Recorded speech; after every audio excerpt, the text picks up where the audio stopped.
بسم الله الرحمن الرحيم.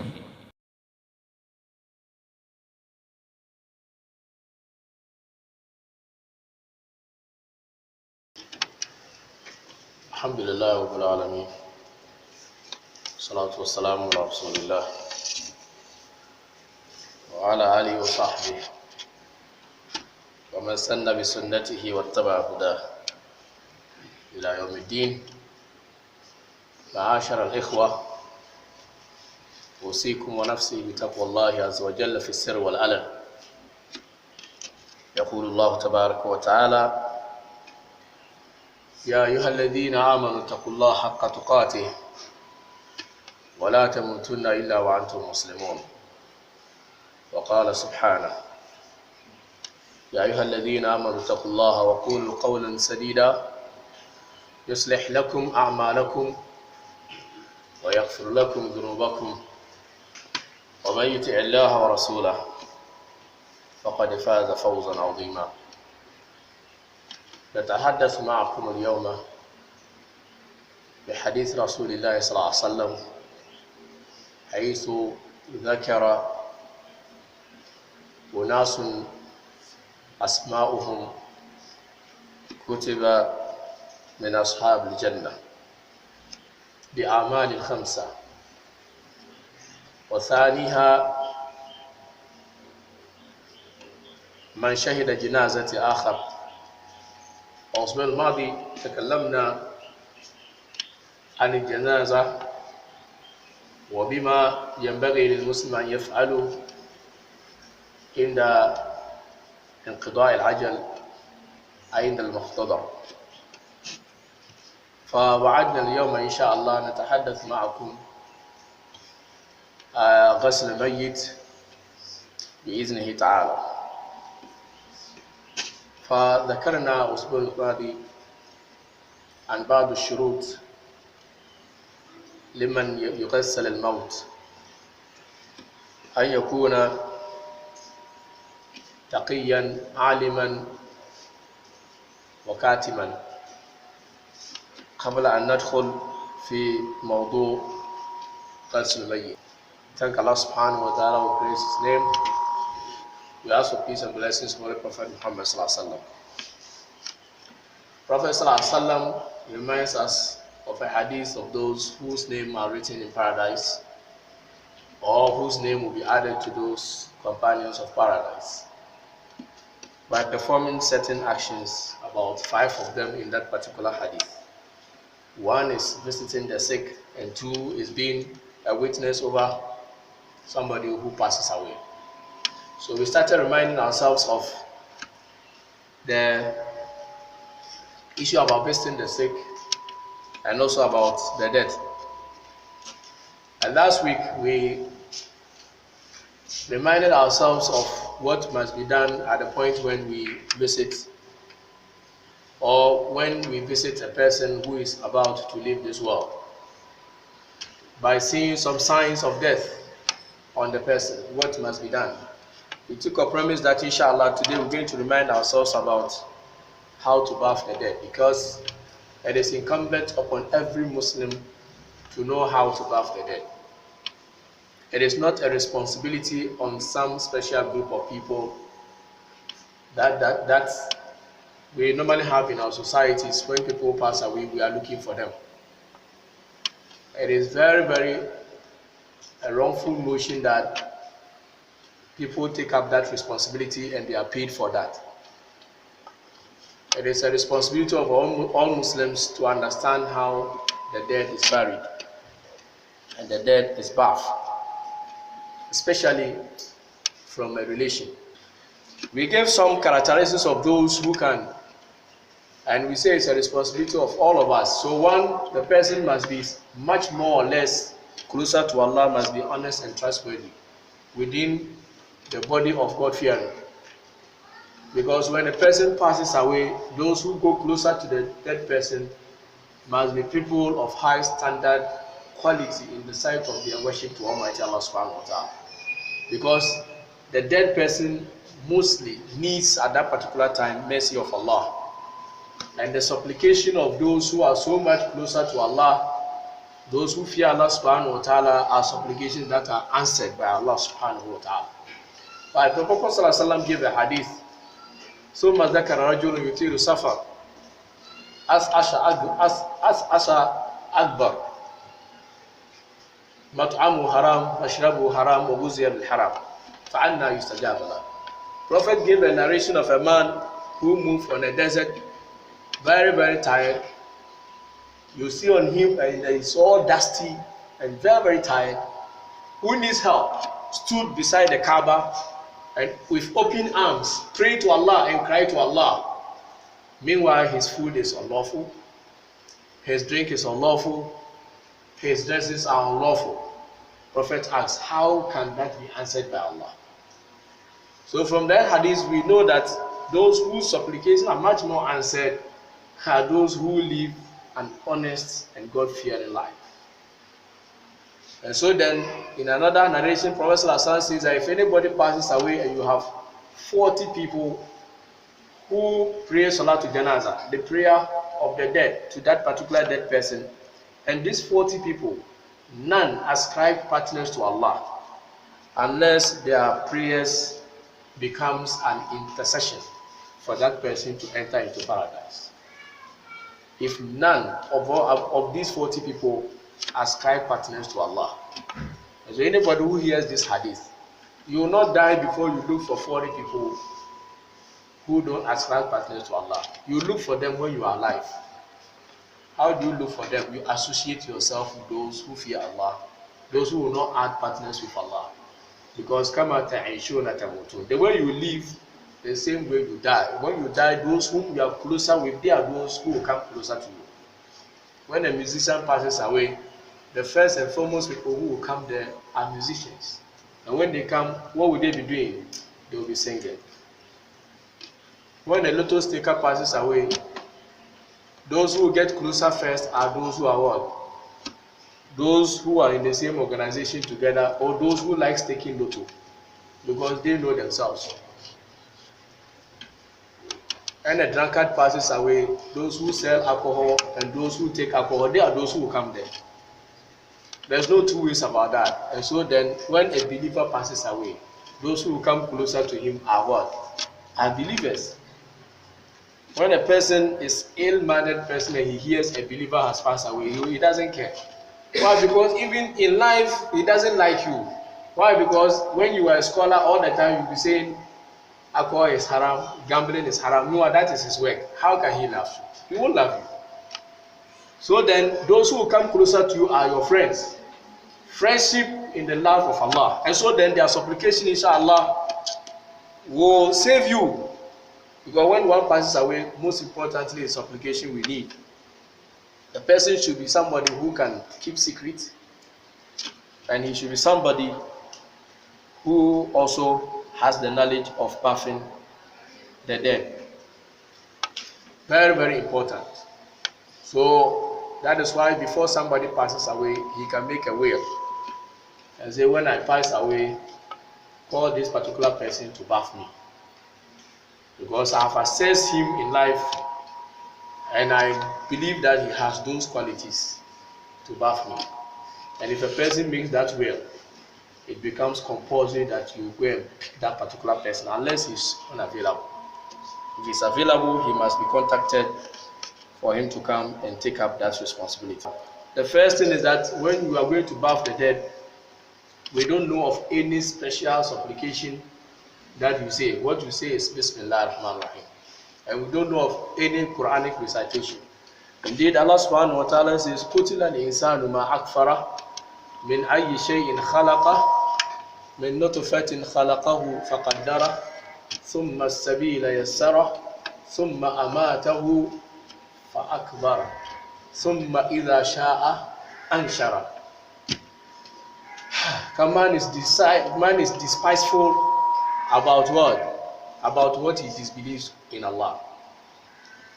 It is very strange for man to disbelieve in Allah. Very, very strange. Just to look at your own self, wafi anfusikum. Your own self is a sign for you to know that you have been created by someone. And if the Prophet says Allah subhanahu wa ta'ala created you, that ends the matter. min ayyi shay'in khalaqa, with this arrogance, from what is man created? From what? What are we created with? With that full arrogance of even not acknowledging the Almighty Allah, because that's the highest. That is the highest of non-acknowledgement of Allah subhanahu wa ta'ala. And so from what are you created? Made not to fatin khalaqahu, from a sperm drop that you have been created with. That sperm drop, that you see it as useless and not important. Made not to fatin khalaqahu faqaddara, and proportion your life and everything, how long you are going to live on earth. Everything has been calculated and has been put down, and man is arrogant when whatever about you is calculated and written down. ثُمَّ السَّبِيلَ يَسَّرَ, at the point of birth, no matter how huge you are, Allah subhanahu wa ta'ala allows you to come from a small hole, a hole you may not respect, but that is where you came from. Miraculously, how a person can come from that particular place and still make your life easy for you till the time of death. من نطفة خلقه فقدر ثم السبيل يسر ثم أماته فأقبر. I want you to count the number of thumma. From here he says من نطفة خلقه فقدر. من نطفة, from sperm drop he has been created. فقدر, foul, one. Because the creation and the lifespan of a human being is almost the same. A man is not created for a number of years before God will now decree. Your creation and your decree about your life and whatever destiny is just at once. So Allah subhanahu wa ta'ala says, مِن نُطْفَةٍ خَلَقَهُ فَقَدَّرَ. Then he says, ثُمَّ السَّبِيلَ. Then thumma is used. Then at the time of birth, there's a period. ثُمَّ السَّبِيلَ يَسَّرَ. There is a ثُمَّ أَمَاتَهُ. Another thumma. Then there's a period. The ثُمَّ أَمَاتَهُ. Then at the point of death, foul is used for akbar. Then it says, Summa iza sha'a anshara. Then for a period of time, he will raise the person to life. That's on the day of judgment, a period will come. Whenever you see the foul in Arabic terminology means foul faja'iyya. One of the meanings of foul. Foul of what? Of being fast. When you say, Ja'a Musa fa'ali. Musa came, immediately Ali followed. When you say, Ja'a Musa thumma Ali. Musa came, then in a later period, Ali came. That is language. And so here, the ayah itself tells us that immediately a person passes away, whatever you must think about is the burial of the person. And not to put the dead person in any way doing what? Professor Alhassan says that if a person passes away, hurry up and bury him or her. Because the person in body is useless in front of you. He has nothing for you. He has no good for you. That dead person cannot give you anything good. That dead person even becomes poisonous. Don't put the dead person in your midst and then you circulate around the dead person. He says, hurry up and bury the person, because that is where the person must go. And he says, if he's a good person, you hurry up so that he will start his enjoyment. And if he's a bad person, you remove him from your shoulders and feel free. And naturally, when a person passes away, immediately you hear the person has passed away, you are taken with fear and you cry. Within some period, you have forgotten a little. So the shock comes at the time of what? At the time of the information. Then it goes down. Even though the dead person is still there, you are baffled, you are doing what? Then at the time they bring the dead person for salat on the dead person, immediately you see the dead person, then you are gripped again with fear. When the dead person is being taken to the grave, that is where you see or you hear the women making a lot of noise. But they now know that that person is going away. We men, because we go to the grave, Prophet Alhassan, as women can go follow the corpse, but they shouldn't enter the grave. So they can go and stand by the boundary of the cemetery. They shouldn't enter the cemetery. A woman can perform salat to janaza on the dead. At the point when you are putting the dead person inside the grave, we are overtaken with what? With awe. There is fear. There is God fearing. At the point of first soil on the dead. Second, when you finish, then you see that the whole society, the environment is changed. You have some people who will cry so much. There are those who are so much closer to the dead. Now, when you just finish everything in supplication, then what is the atmosphere? You come back home and people are laughing. You come back home and people are laughing. In our society, when we talk about Ansuma, it is a societal meeting. You only mention the Ansuma Tazia. People go to Ansuma and yet they don't talk about even the dead. The culture is go and greet the hands. If it is football, you can talk about people you have seen for 1,000 years. Exaggeration. You go and meet them, and then it's about discussion. Whatever must be said in Tazia is not even said. And so the issue here is the being fast in burial. And burial is preceded by the bathroom. And so then, as the dead person is placed on that platform, which is slanted, so that when water falls on the head, it will drain down and not the opposite direction.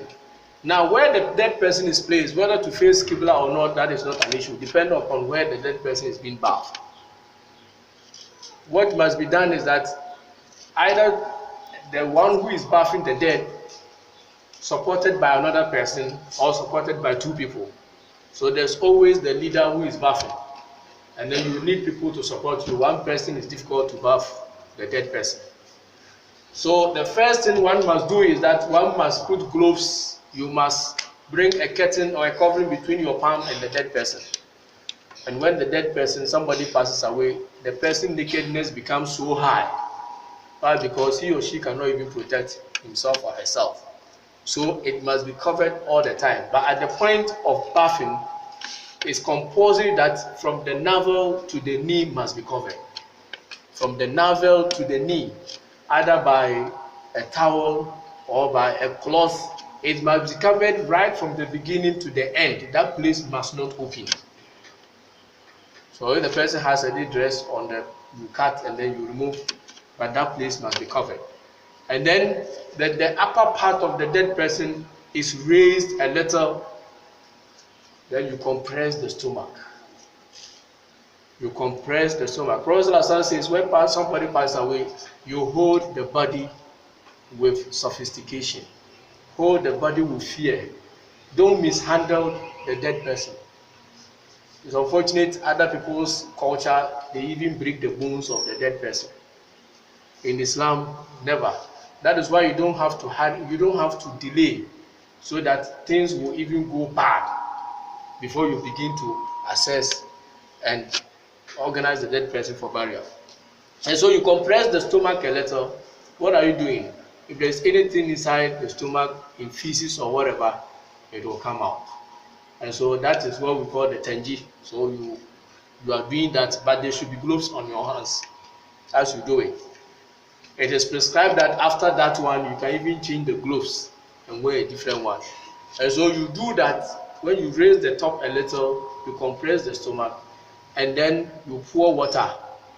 You pour water on the dead person to wash whatever is up and down to the dead person. After one has finished, if there is any tag or any bandage or whatever, it must be removed. except that the person was bleeding. If a woman is bleeding, you have to put the pad. And if a place is bleeding, you have to bandage it such that blood will not come out and then soil the calico that is going to be used in shrouding. After this, the person, what just as you know the spiritual bath for each human being, that's the same thing. You perform ablution for the dead person. That is washing the palms 3 times, the mouth, but you don't put water in the mouth. You put water in your finger and then you wipe it on the teeth. But when you pour water, it will come out and it will soil the calico. And so you don't put water in the mouth. You rather put water in your index finger and then you move it in the mouth. You don't also put water in the nose. You rather wet your hand and then you use it to clean the nose. Then you wash the face just like ablution as we know it. Then the hands, then the head. After this action, you are now coming to bath. Now you bath the right hand side first before the left. And Allah has given us a demarcation already. Down, right side and left side. Top first, down second. And so as you are bathing, if the person is lying down, you bath the right upper part from the top to the bottom. And then the person who is helping you will raise the dead. Then you wash the right back side from the top to the bottom, to the legs. So if the dead person is lying like that, you wash the upper part, that is from the shoulder, right hand side, from the top down, and then you raise the dead a little, and then you wash the down. All these instances, the cloth must cover the shame. The cloth must not be taken away. And nobody should make an effort of seeing what is beneath the cloth, because that is unacceptable. And at the point of bathing the dead, no one should be saying things which is unacceptable. There's a story that happened at the time of Imam Malik. When a person entered and he was bathing the dead, when you go to the spiritual part, he made a pronouncement. He said, what this part has seen. What this part has seen. And then where he was washing and his hand was, it got stuck over there. For that statement he made. His hand got stuck. They were waiting for him to finish. He was still there. When they went and saw him, his hand was stuck over there. Now what should they do? Should they cut the hand so that it will attach to the dead person? Certainly that is not possible. When a person passes away, all artificial things must be removed. And that is why we advise our women, putting of artificial nails and so whatever. If it's difficult to remove, we just have to leave them with you to go and suffer with them on the day of judgment. Addition of hair and whatever, somebody may pass away and it will take about 5 or 6 hours to bath the dead because of those things that are with the person. Because according to Islam, you have to remove those things. Kama bada'atum ta'udun. The way you started, you will return the same way. Don't go with anything. And so some also came and described, do we cut some part of the meat of the dead person so that the hand will be removed? So when somebody passes away, he must be left intact. Unless at rare cases when you have to do autopsy and you have to cut. And that the scholars will have to give a verdict on it. Not just somebody has passed away, so you have to just do autopsy. Unless it is very, very necessary. And we know necessity knows no law. Ad-daruratu tubihul mahzurat. Unless in that situation. And so then they thought of the Imam. They have to go and contact Imam Malik. This is the worst form of Backbiting. Backbiting in Islam is a serious offense. Ayuhibbu ahadukum an yakula lahma akhihi maytan. Is anyone interested to consume the flesh of his brother when he is dead, not even alive?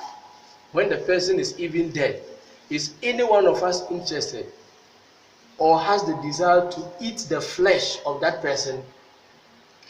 And Allah gives an answer. فَكَرِهْتُمُوهُ. You hate it. No one will do it. Even the backbiting of a person is just like eating his flesh when he's what? When he's dead. It becomes much more a serious offense when the person is dead. And so they went and contacted Imam Malik. And as scholars, all the time the Quran and the Hadith is in usage. When they contacted the Imam and they told him the story, he asked them, is it true that this thing happened in Medina? He said, yes, it happened. Then the Imam, first thing he did was to perform ablution and went and performed two raka'at. What did he do? Allah says, وَاسْتَعِينُوا بِالصَّبْرِ وَالصَّلَاةِ. Seek for help from Allah with patience and what? And prayers. With patience and prayers. Now an issue has come, Imam must give a verdict. What verdict is he going to do? He has to consult the Almighty. He has to pray to God. So it's a new thing that has happened. And so after Imam performed his nafla, he prayed to Allah subhanahu wa ta'ala. And then Allah gave him the understanding. So he said, let's go. When they reached there, he went to the person standing over there. He asked him, when you were bathing the dead, did you speak? He said, yes. He said, what did you talk about? He said, I accused the dead person of fornication. But that was the meaning of the statement. So if you have accused the dead person of fornication, do you have proof? What is the proof? 4 witnesses who saw it with their naked eyes. That is Islam. Not by somebody's understanding. If you say somebody has committed fornication or adultery and you are not the husband or you are not the wife, bring 4 witnesses. فَلْيَأْتُوا بِأَرْبَعَةِ شُهَدَاءَ. If you don't bring it, you are a liar. Straight.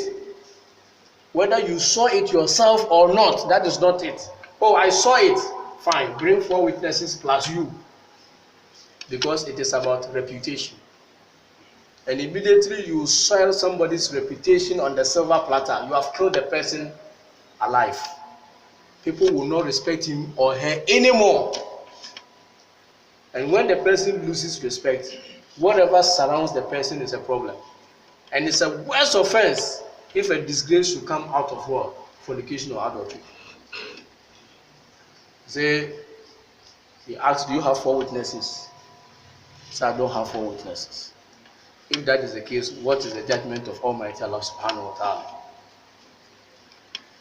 Allah says, those who accuse chaste people of fornication or adultery, and they don't bring 4 witnesses, they must be given 80 lashes. Their witnesses will not be accepted because they are liars. And unless punishment will be upon them, except those who repent. Okay, according to the law of God, we have to give you 80 lashes. And the 80 lashes is not the lashing as if you are going to kill an animal. According to the tafsir of Kutubi, Ahkam, when you are shipping, your armpit should not be seen. So you don't raise like a snake you are coming to kill. So, it's a disgrace. That's why you say, come out for people to see you.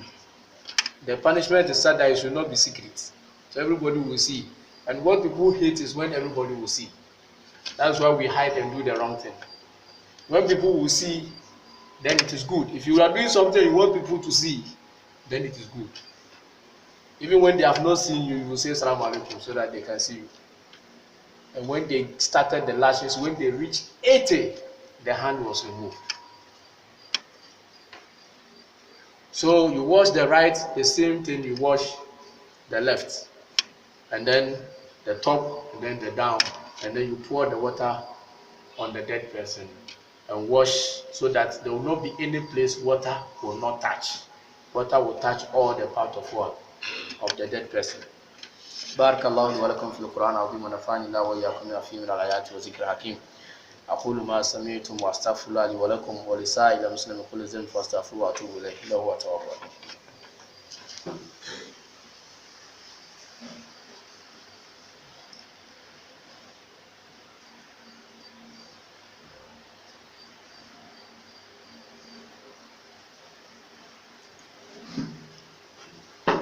الحمد لله حمدا كثيرا طيبا بارك فيه كما يحب ربنا ويرضى أشهد أن لا إله إلا الله أشهد أن محمدا عبده ورسوله.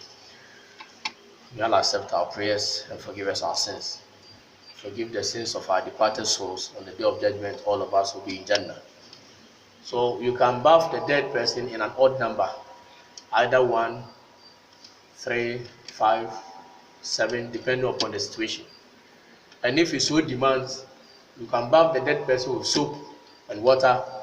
If there's the need for warm water so that it can clean some kind of dirt, you can do so before performing the spiritual bath on the dead person. And the last, if one is going to bath the dead person, the last one you have to put either camphor or lotus tree, that is a cedar, lotus leaves, or camphor, kafura, into the water. That is the last bath. And if one is able to do this, then it means that you have finished bathing the dead according to Islamic teaching. May Allah subhanahu wa ta'ala forgive us our sins. ربنا آتنا في الدنيا حسنة وفي الآخرة حسنة وقنا عذاب النار. ربنا هب لنا من أزواجنا وذرياتنا قرة أعين واجعلنا للمتقين إماما. ربنا اغفر لنا ولإخواننا الذين سبقونا بالإيمان ولا تجعل في قلوبنا غلا للذين آمنوا ربنا إنك رؤوف رحيم. اللهم ثبت أقدامنا على صراطك المستقيم واغفر لنا وارحمنا وتب علينا إنك أنت التواب الرحيم. وصلى الله وسلم على سيدنا محمد. سبحان ربك رب العزة عما يصفون والسلام على المرسلين والحمد لله رب العالمين.